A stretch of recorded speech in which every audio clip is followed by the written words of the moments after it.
comments. Governor? Thanks, Charles. Thank you, everyone. Glad to be here. Just got in from Eden, North Carolina, so we had a good meeting up there with Club. So just want to welcome everybody, and just want to invite you just to take this information that you've got and see how you can apply it, that you're receiving today and receiving last week.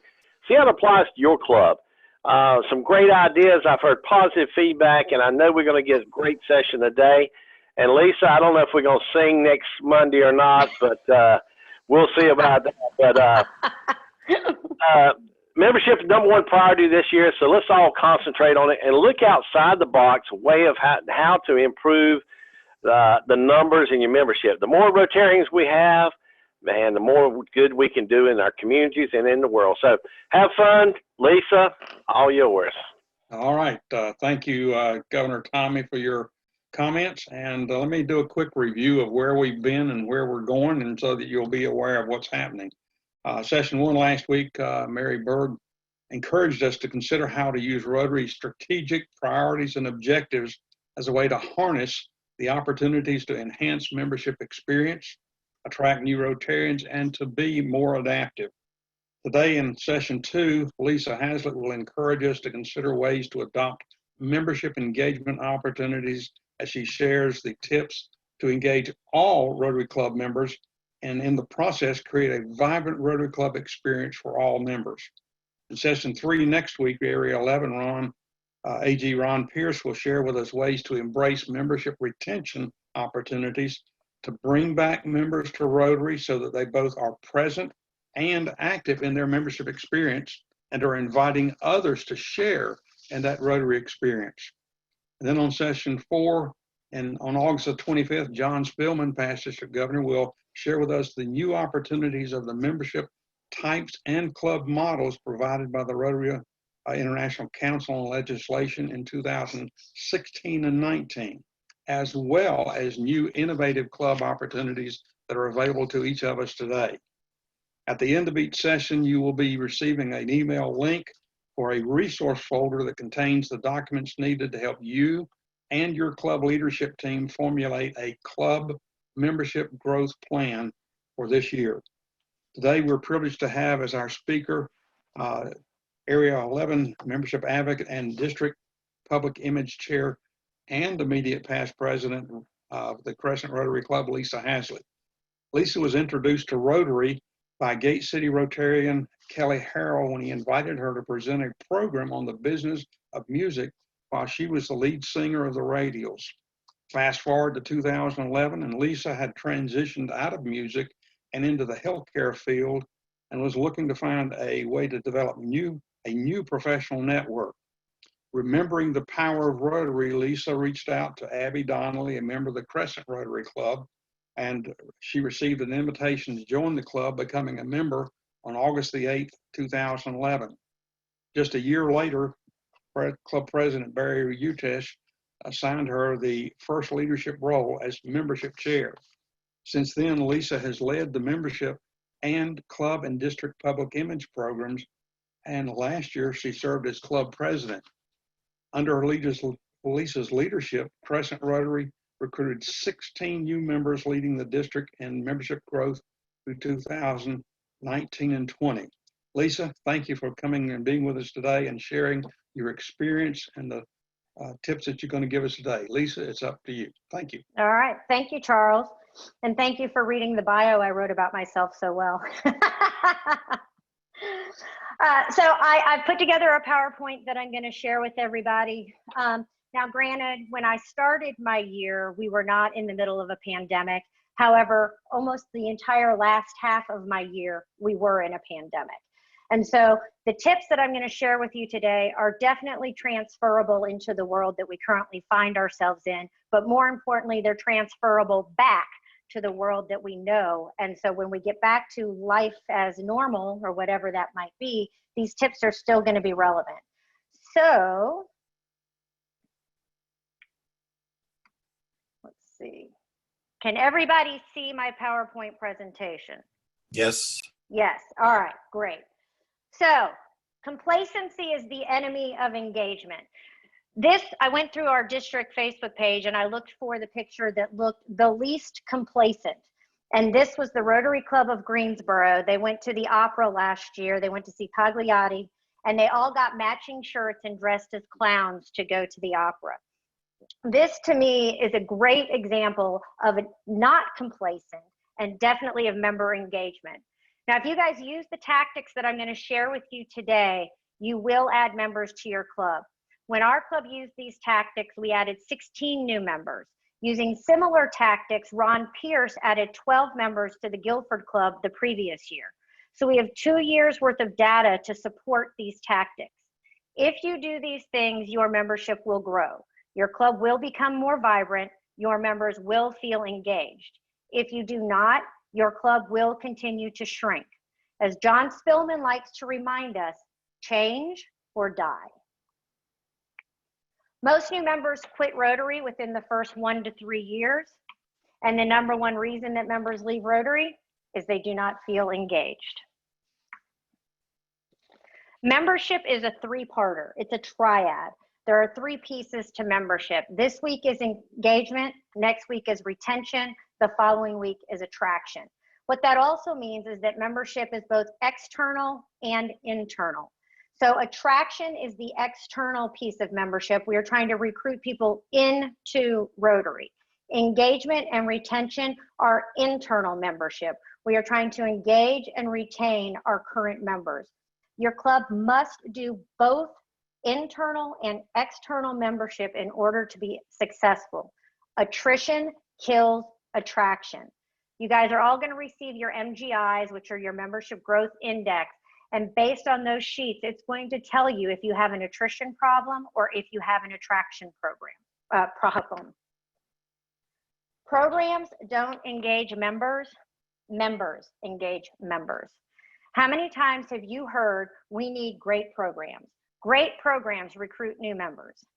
If this were true, and I apologize in advance to TA and Ford Bowers from Greensboro Rotary Club if they're on here, but if great programs were all you needed to recruit new members, Greensboro Rotary Club would be going gangbusters.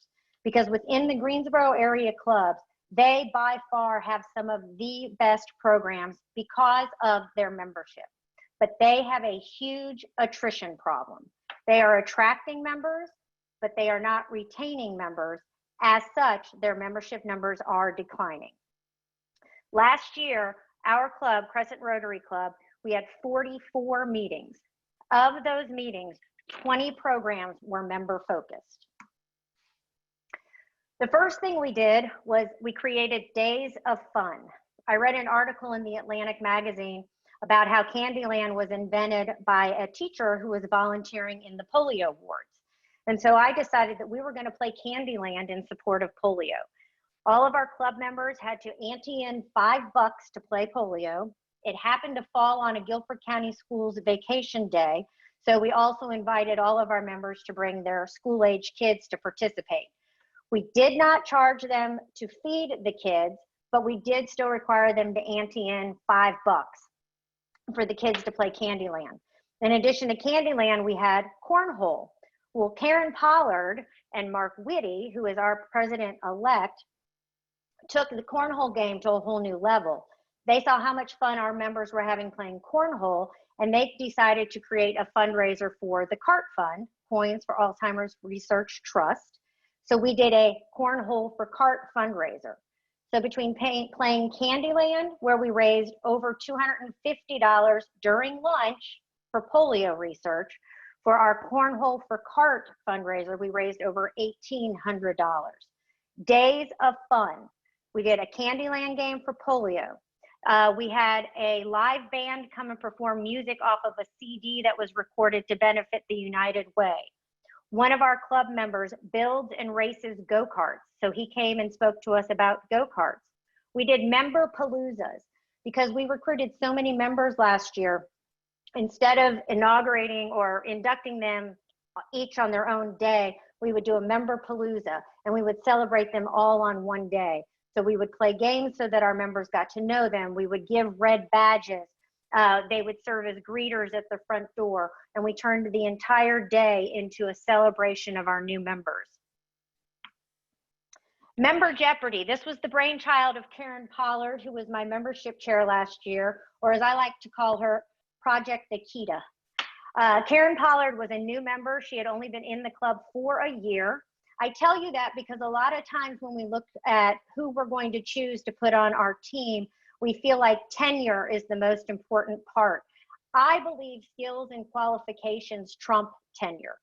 If you have somebody with the energy and the enthusiasm and the skills and the qualifications to lead a committee, that's the person that you want in the role. It's why you have senior members of your club who that person can lean on and rely on.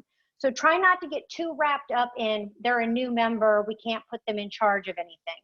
If they have the skills and they have the qualifications, then you can put them in those leadership roles. So Karen decided that we needed a way to get to know each other, because my vision and my theme for last year was Crescent Rotary means business. We needed to network with each other. And in order to network with each other, we needed to know each other. So Karen created Member Jeopardy. Every week, another member had to stand up at the front of the room. Karen told us facts about them. We had to guess the question, and then Karen literally threw Smarties at us while we sat around the lunch tables. Now, when we transitioned to the virtual meetings, the Member Jeopardy didn't work quite so well. So Karen came up with 2 truths and a lie. And she would interview the member and she would get facts about them. And then using the polling feature in Zoom, we would post the 3 facts. And our club members had to guess which one was the lie. Again, we were engaging all of our members, old or legacy members, as well as our new members. And this was a way for us to get to know each other. As I'm sure you guys all experience, an hour meeting is not enough time to really get to know each other. If somebody's rushing in, grabbing their buffet, sitting down at the table, and then the meeting starts. And so you don't really have time to socialize or to get to know each other. So we intentionally made getting to know each other a part of our weekly meetings. And we did it in a number of different ways. We also found out that we had a file cabinet in our storage closet that was full of Paul Harris pins. We had been very negligent in awarding our pins in a timely manner. So Greg Brown was my foundation chair last year, and I put Greg Brown in charge of cleaning out that file cabinet. We had 4 programs last year that were dedicated to the Rotary Foundation. We awarded pins. He talked about how much money the Rotary Foundation contributed every year. He talked about our club's impact on the Rotary Foundation, how much money we had contributed every year. But the best thing that Greg Brown did last year, again, along the same lines of the Member Palooza, we did a Foundation Palooza. And he had a table lined up with all of the pins and the medals and the certificates. And we invited every single person that had something to be awarded to them to come to our meetings. So this picture that you're looking at has retired members, honorary members, active members, R85 members. One of our members that had left the club, when she came back to this meeting to get her pin, the next day we got an email from her asking to rejoin the club. This was a great opportunity, not just to engage our current members, but to engage past members and then attract a past member to come back to the club, simply because we were celebrating their contributions to the Rotary Foundation. We did 6 member programs last year. Every year we do a survey. If you are not doing a club survey, I highly recommend it. We do a survey every single year. And as I have been in the role where I'm usually the one administering the surveys or reading the results of the surveys, I can tell you that every single club survey we have done over the past 9 years has requested more member programs. Not one club survey has said, please, can we have more talking heads? Please, can we have more nonprofits? Every single survey has said more member programs. So this is Charlie Witzke. Charlie Witzke was our club treasurer for 2 years. Charlie Witzke is the CFO of EcoFlow. They do hazardous material cleanup, hazardous material disposal. So Charlie came in and he did a program on EcoFlow. We had other members that came in and did programs on their hobbies, also on their businesses. But the whole idea behind these programs, again, was we wanted people to get to know each other. We wanted people to know what the people that they sit next to at lunch every single week do for a living. Honorary members. This is Al Madden. Al Madden was a longtime member of Crescent Rotary Club. Unfortunately, due to some health issues, Al had to resign from the club. So instead of terminating Al within the Rotary system, we made Al an honorary member. Now, for those of you who are familiar with my year last year, y'all know that instead of being president of Crescent Rotary Club, I was the queen of Crescent Rotary Club. And I had a reign. For some, it was a reign of terror, but I had a reign last year. So we knighted Al Madden. A group of us went over to his assisted living community, and we actually had a knighting ceremony. And I have a scepter, which you can't really see all of it, but I knighted Al with my scepter, and then we placed his Rotary pin back on his collar where it belongs. Now, the club is responsible for paying the international and the district dues for honorary members, but it was a great way to keep Al a member of our club and active in our club. It was also a great way to keep his wife, Brenda, active in the club, and it was also a great way to keep his daughter, Ashley Madden, active within the club. They were also so very excited that we were able to honor Al in this way. Intentional networking. So a lot of folks think that the roots of Rotary are in service. What you really need to remember is that the roots of Rotary are four businessmen sitting around a table sharing lunch together, looking to do business with like-minded individuals. Service and the civic duties came later. So we looked to intentionally network with each other. We started by doing networking prior to the meetings. Demi Bray, another honorary member of Crescent Rotary Club, said to me at district conference in Greenville, you know what I've seen some clubs do? They don't open their room right away. They keep the door to the buffet closed so that people can't just walk in, grab their food, sit down, and not talk to anybody. And I said, sure, let's try it. So we shut the doors. For the first few weeks, I actually had to man the doors and make sure that people didn't sneak in and go to the buffet. Initially, we had some complaints, but what we found was that at the beginning, where people were complaining that we weren't letting them into the room, by the end, we were having to force people to get in line for the buffet, get their food, and sit down at tables because they were so busy talking to each other and getting to know each other. The other thing this did, imagine if you invite a guest to come to your Rotary Club and the first thing they see when they walk in the door is a group of business professionals talking to each other.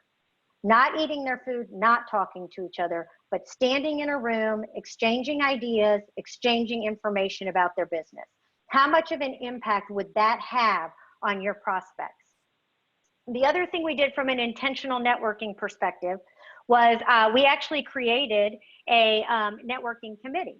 Now, I'm fortunate that we have Abby Donnelly in our club. Abby Donnelly has written a book called Networking Works. She teaches a class called Networking Works. When I told her what my theme and vision were for the year, Abby volunteered to start and run the committee. So we had 4 whole club networking events during our regular meetings. So when we were meeting in person, we did it around our tables. And when we moved to virtual, we used the breakout rooms in Zoom. Zoom has a lot of features that if you haven't had the chance to explore, I really strongly advise you to explore them. There is not a lot that you cannot do if you use all of the features that Zoom have to offer.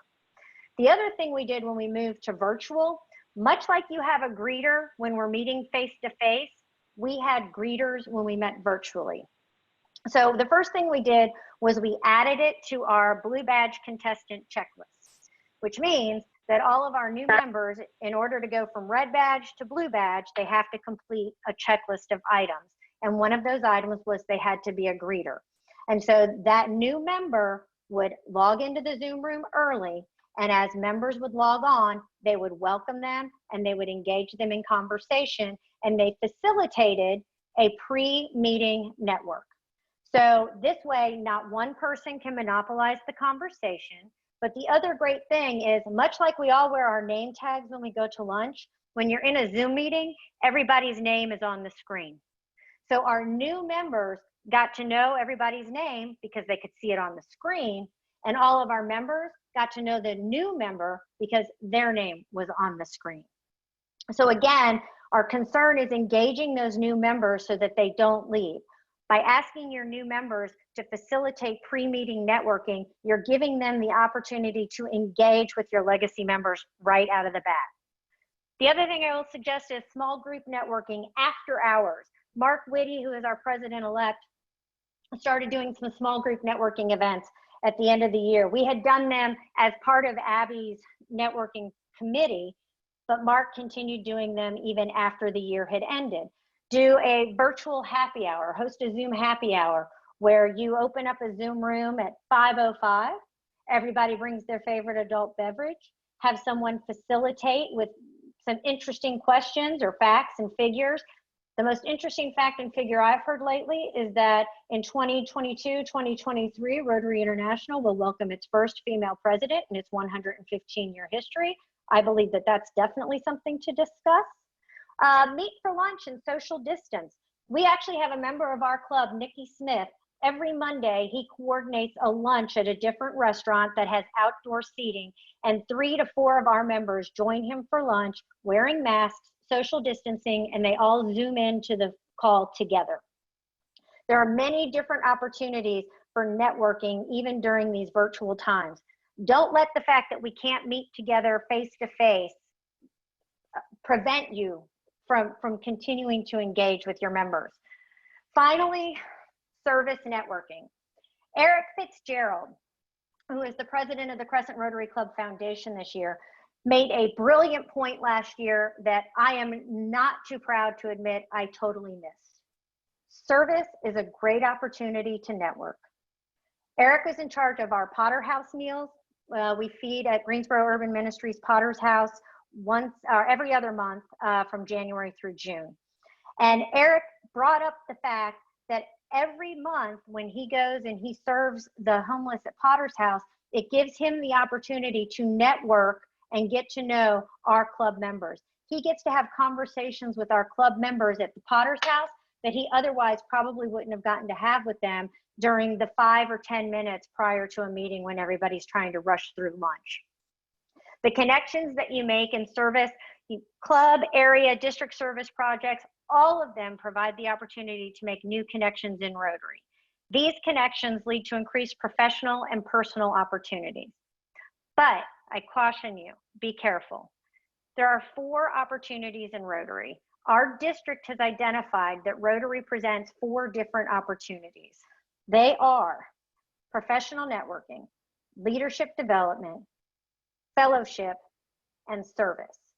Be careful that you do not solely focus on service, because if you do, you are alienating a portion of your membership, but more important, you are alienating prospective members. So, as membership chairs, membership co-chairs, members of the Membership Action Committee, presidents-elect, whoever else is on this call that I have left out, assemble a membership team.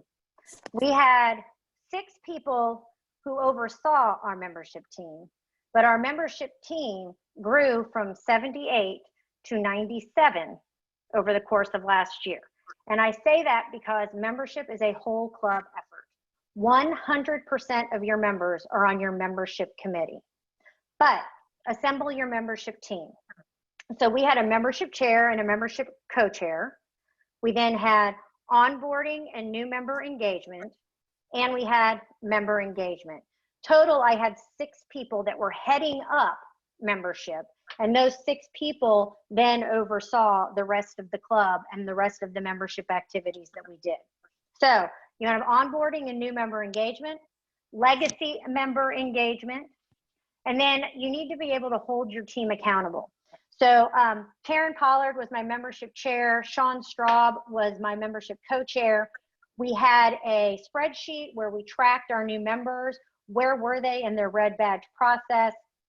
And if we got stuck or if we didn't have an update, Karen and Sean could go back to Tommy Webb and Mitzi Ellis, who were my onboarding and new member engagement chairs, and find out where are we in the process, what do we need to do to move them to the next level. So hold your team accountable. Track where your new members are in the process. Work with your programs chair to block out dates on the calendar for member programs. You have to be proactive about adding member programs to your calendar. So sit down with your programs chair, sit down with your president, and determine how many membership programs do you want to have. We had club assemblies, we had member programs, we had days of fun, we had foundation meetings, and then we had networking meetings. So those were 5 different categories of membership meetings that I needed to block out on my club calendar last year. And then we found programs that related to those 5 areas. But you have got to be intentional about marking those days on the calendar. Don't just say, when we have an empty day, I'll put a member program on. Go ahead and mark that day and fill that spot. Work with your public image team to promote both internally and externally. I see a lot of folks that promote their programs through social media. That's awesome, but what else? What else are you doing? The picture that I have behind me, last year we used some of our lunch money to send an ice cream truck to YMCA Camp Weaver. Camp Weaver was open during the quarantine for the children of first responders and healthcare professionals. We found out, we called the Ice Queen. The Ice Queen took her truck out to the YMCA. We provided ice cream for all of the campers and all of the staff. It counts as a service project. We used our lunch money for it, and it cost us about $200 to do it. And then what I did was I reached out to these different organizations that we supported, like the YMCA, like Senior Resources, like the Family Justice Center, like the YWCA, and I asked them to make us videos saying thank you for our contributions. And I then blasted those videos out both internally and externally. I posted them on social media. I put them in my weekly newsletter to the club, and I showed some of them during our actual club meetings. So again, I'm marketing internally and I'm marketing externally. I'm reminding our club, this is how your money is being used. This is the impact that we are having. And I'm showing the outside world, this is what Rotary does. This is how we adapted to this new world. This is how we are using our money to continue to make an impact. You must be intentional in your engagement. And as Terry Weaver likes to say, hope and prayer is not a strategy. So you have homework, because this is supposed to be all about learning. So the first thing that I will ask you to do is to visit another club. Because we are living in a virtual world, I highly recommend visiting the E-Club. The Global Trekkers have been meeting virtually from day one. They've got it down. They are an international club. Kay Danes is on the Zoom meeting today. Clay is in Australia. They have international programs.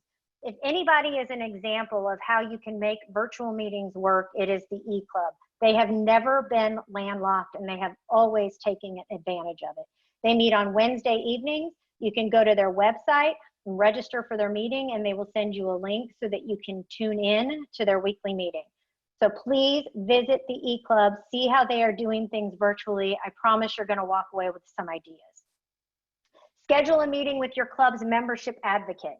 Every club in the district has a membership advocate. If you don't know who that person is, anybody on the district leadership team will be happy to help you figure that out. That membership advocate is a resource for you. They are there to help you. They are there to guide you. They are there to answer questions for you. They are there to point you in the right direction, connect you, whatever you need. That's why we are here. I mentioned earlier that everybody's going to receive a copy of their membership growth index report. The first thing you have to do is you've got to identify what your club's primary membership challenge is. Is it attrition or is it attraction? Secondly, you're going to need to identify your engagement tactics that your club can implement, and you're going to receive a blank copy of the membership growth plan. I'm asking you to just complete section 1 of that membership growth plan. Last year when we had our membership summit in person, I had Karen Pollard, Sean Straub, Corinne Allman, Sharon Schlachter, and Rotary 411 himself, Patrick Eek, sitting at a table. And we literally went through our membership growth plan and we put together our plan for growing our club in 2019 and 2020. It's a lot easier to meet goals and exceed goals if you have a plan. And finally, before I open it up to questions, I would like to just say one thing. Too often I hear we don't want warm bodies, we want good Rotarians. But who are we to determine who will or won't be a good Rotarian? We need to stop making choices for others and let them choose for themselves. Allow prospects to choose to become a Rotarian by asking them to join. Allow members, new and legacy, to choose to be a good Rotarian by engaging them in club decisions. Give all of your members a voice and a choice. Allow members and prospects to choose to be good Rotarians.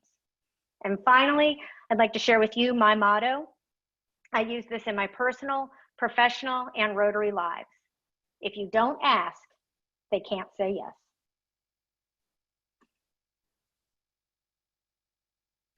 Anybody have any questions? Lisa, great program, great information. I did want one follow-up question. You do 2 truths and a lie. Is that the entire program? You profile multiple members, or is that just a piece of your program? It's a piece. So the way that our club functions from an agenda perspective is the first half of our club is club business, and the second half of our club meeting is the program. So we will start off with club announcements, secretary's report, and we started putting in the member Jeopardy, and then when we switched to virtual, the 2 truths and a lie. So we really take advantage of the first half of our club meetings to make it about the club and to make it about our members before we turn it over to the program.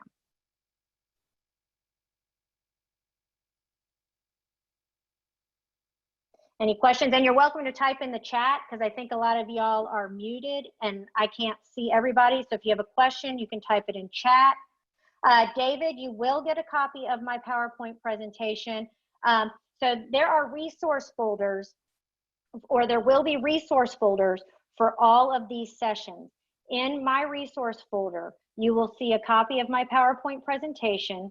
You will also see the sheet that I created at the end of last Rotary year when we had to convert from in-person to virtual, and the systems and processes that we put into place in order to make those changes.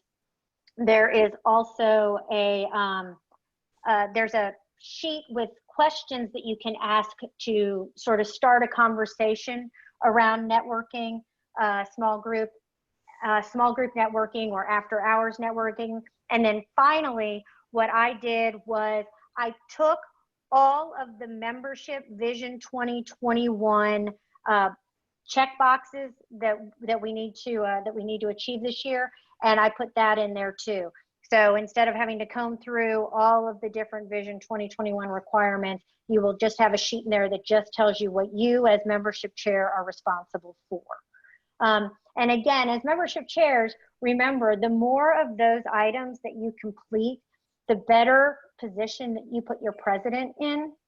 But also, I looked at our Vision 2020 goals as a roadmap for how to run our club last year. If the more of those boxes that you check off, the more success that you're going to have as a club.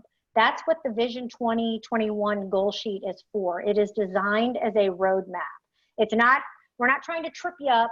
We're not trying to make you do unnecessary work. We're trying to provide you with a guide that will lead you to a successful and vibrant club. Lisa. Lisa, I want to thank you for a great presentation, and I want to concur with your comment about we have to engage your members. That's so important. The retention is a huge part of what our membership problem is in Rotary. And I like to say that Rotarians are like a border collie. They need a job.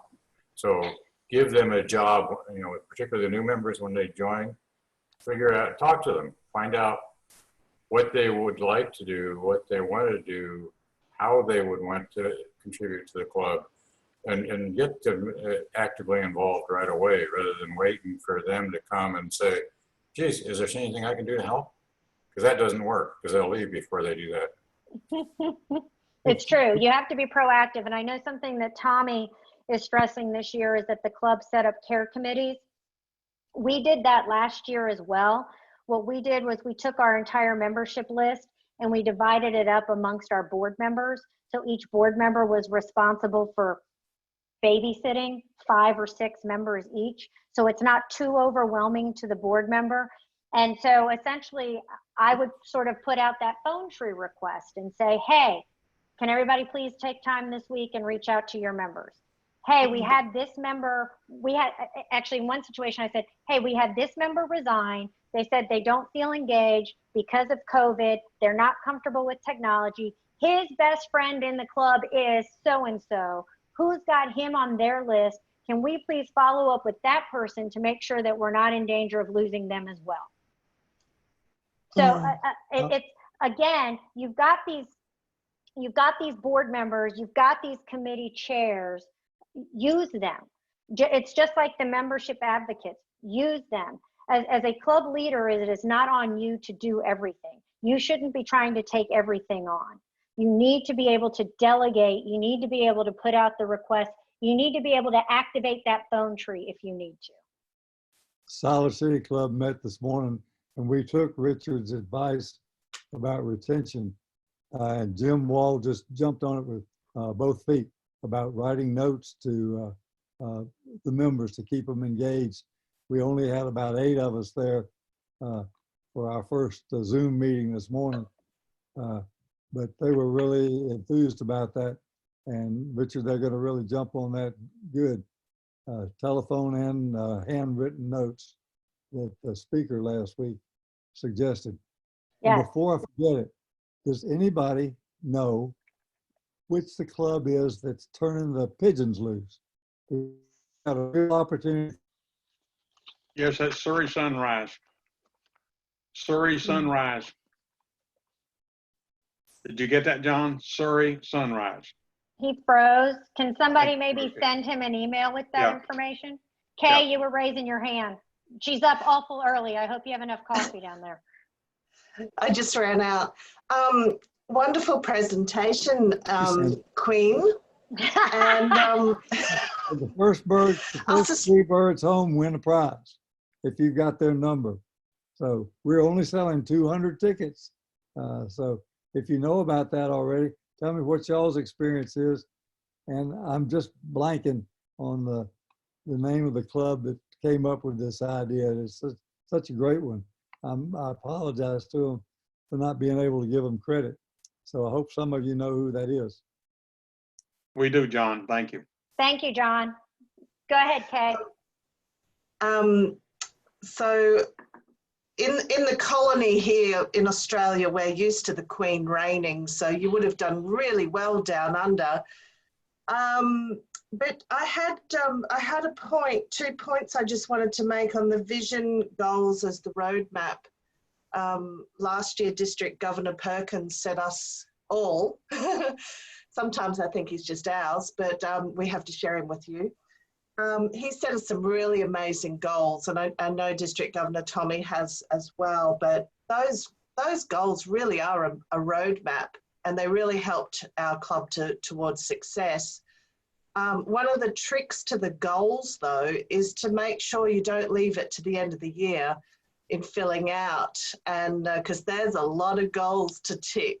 And so we did that weekly, so that was really helpful to do that. And the other thing I really liked what you said about the qualifications aspect of members, and our club found this, well, actually this wonderful man found our club, Michael Jerome, and he's Mr. Polio to us, and he's on screen in the group. And this member, I mean, he hit the ground running. He has engaged everyone on our team.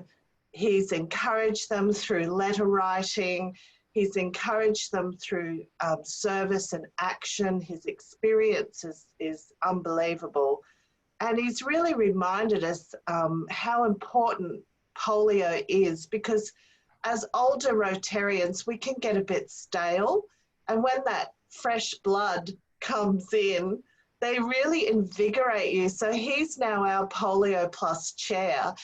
And thank you, Christy, he made Inside Edition of the Piedmont magazine. So he's a real rock star. So I love that you mentioned that aspect, to engage new members and get them working. Right, right. And we, so to your point about not waiting until the last minute for the Vision 2020, for the Vision 2020, I actually, I made that part of my vice president's role. It was her job to track Vision 2020 for us. And so she was responsible for going into DACDB and updating so that we knew where we stood, what we were missing. And then at our monthly board meetings, she would report with regards to where we were on Vision 2020, what we were lacking, and what we still needed. And that's how we did it. So that's an excellent point. Assign who in your club loves numbers, who in your club loves checking off boxes. Put that person in charge of tracking Vision 2020 or Vision 2021. I don't know what year we're in. Karen Pollard. There was somebody asked in the chat if you would put the club survey that we use in our club in the resource folder. So I just want to make sure you saw that. Yeah, I'll pull it down off of Google. And actually, I'll tell you, Patrick Eakes, because we have Rotary 411 in our club, so we get access to a lot of stuff. Patrick Eakes actually had found this survey from another district, I believe, and sent it to me. And I had my vice president recreate the survey in Google Forms, and then we used that. So that's the other thing that I will tell you about Rotary. And we actually kind of had this conversation a little bit yesterday in our summit planning session. Don't try to reinvent the wheel. There is probably already a solution out there that exists. Steal it. That's what I did. I promise you, I am not a creative individual, but I can copycat like there is no tomorrow. I saw what Ron Pierce did in Guilford Rotary Club the year before I was president, so I just copied what he did. I couldn't copy it at the level that he did because he is a lot more tech savvy than I am. So he created a Minute to Win It video game. We played Candyland. But find out what other clubs are doing and blueprint it at a level that your club can sustain it. Don't feel like you have to create something. Just copy it. Okay, that's great. Gosh, what a great presentation today, Lisa, and great questions. Thank you for each of you joining us for session 2 today. And I know you've gotten some great tips for what we're going to do. I want to make sure that you remember. Thank you, Kay. Tomorrow you will get a registration reminder for sessions 3 and 4. And so be sure and register. You do need to register for each session. They're individual registration because we're using the Zoom format. And so I want to remind you, you've already heard it recommended, begin now of the process of working on your club member with your club membership team to formulate your club membership growth plan. That is critical. That's in session 1 folder. If you need some help with that, be sure and let us know. Again, thank you for being with us today. This is a great event, and we thank you for taking the time from your schedule. And thank you all, and have a good evening. You too. Thanks, Charles. Bye, y'all.